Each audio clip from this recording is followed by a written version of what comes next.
An Admiral's sister was marked for death. The new nurse stood between them. The gunshot wound in bed 7 was not an accident, and the woman bleeding out beneath the fluorescent lights of St. Holloway Naval Hospital was not just another patient. She was the sister of Admiral Marcus Whitfield, and someone inside these very walls wanted her dead before morning. If you believe in kindness, in second chances, and in ordinary people who rise to become someone's guardian angel when it matters most, hit that like button right now, drop a comment telling me where you're watching from, share this video with someone who needs a little hope today, and subscribe to Midnight Tales so you never miss a story like this one. Now, let's begin. Nurse Elena Cross had been at St. Holloway for exactly 11 days when the trauma bay doors burst open and chaos poured in. She was 26 years old, new to the city, new to the hospital, and still memorizing which supply closet held the extra gauze. She had taken this job because her mother, back in the small coastal town of Millbrook, had always told her that nursing was not a profession but a calling, that some people were put on this earth to stand in the gap between life and death for strangers who had no one else. Elena had believed that once. Lately, after a year of watching patients die despite her best efforts, after a broken engagement that left her doubting whether she was capable of loving or being loved, she had started to wonder if her mother's words were just a comforting lie parents tell their children. Then bed 7 arrived, and everything changed. The woman's name was Diane Whitfield. She was 43, sharp-eyed even through the haze of blood loss, and she gripped Elena's wrist with a strength that startled her. "Someone did this on purpose," Diane whispered, before the sedatives pulled her under. Elena assumed it was shock talking, the kind of paranoid whisper trauma patients often uttered. She logged it in the chart and moved on, because there were vitals to monitor and a surgeon to page and 100 small tasks that stood between Diane Whitfield and the next sunrise. It was nearly midnight when Admiral Marcus Whitfield walked through those doors in his dress uniform, having been pulled from a naval briefing 3 states away. He was a tall man with silver at his temples and the kind of exhausted authority that came from decades of making decisions that cost lives. He did not raise his voice. He did not need to. The moment he saw his sister's pale face against the hospital pillow, something in him cracked open, and Elena, who had grown used to families falling apart in this ward, recognized real terror when she saw it. Not the terror of losing someone. The terror of already knowing who was responsible. Over the next 2 days, Elena began noticing things she wished she hadn't. A vase of flowers arrived with no card, and when she went to move it, she found the stems arranged strangely, deliberately, as if someone had been standing very close to Diane's bed for a long time. A night shift orderly she didn't recognize kept appearing near room 214 at odd hours, always with some flimsy excuse about restocking supplies that never needed restocking. And when Elena mentioned Diane's whispered words to her supervising nurse, she was told, gently but firmly, to focus on her charting and let security handle security. But Elena could not let it go. Maybe it was the memory of her mother's voice. Maybe it was the quiet desperation in Diane's eyes every time she woke and searched the room before she could relax. Maybe it was simply that Elena, having lost so much of herself over the past year, needed something to fight for again. Whatever the reason, she began staying later than her shifts required, sitting by Diane's bed during her breaks, learning who this woman was beneath the label of Admiral's sister, printed on her chart.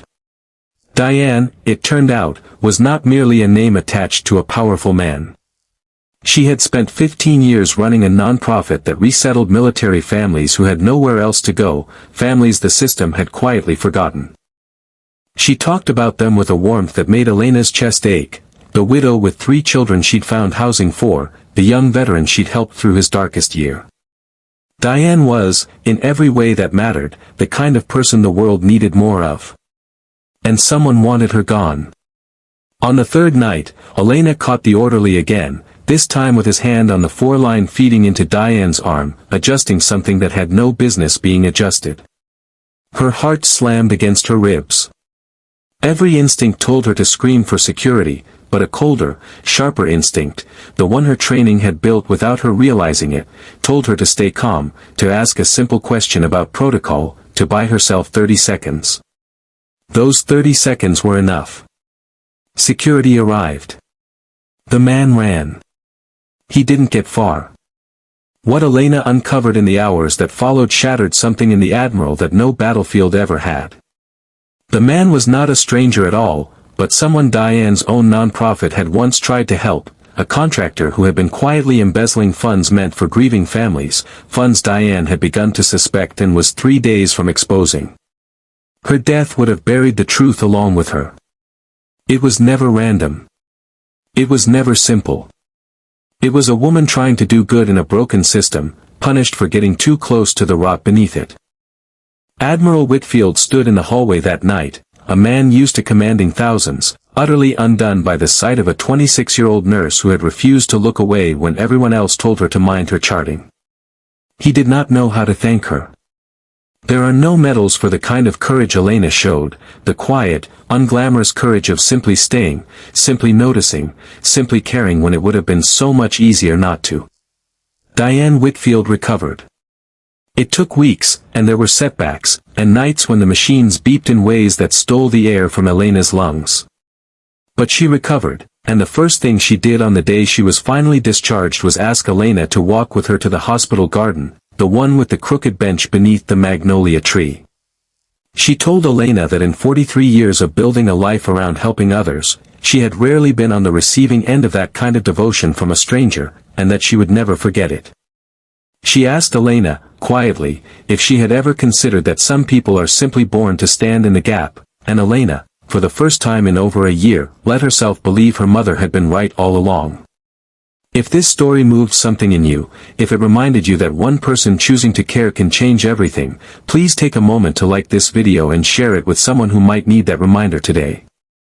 Your support means more than you know, and it helps stories like this one reach the people who need them most. And before we close tonight, I want to ask you something. Down in the comments, I'd love for you to write just one word, the name of someone in your own life who has stood in the gap for you, the way Elena stood for Diane. It doesn't have to be long. Just their name, or even just the word family, friend, or stranger. I read every single one, and I think you'll be surprised how much it means to see them all together. Elena Cross stayed on at St. Holloway for many years after that night.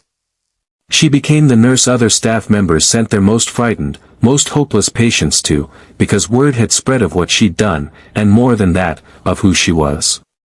Diane Whitfield's nonprofit grew stronger than ever, its funds finally protected, its mission finally safe.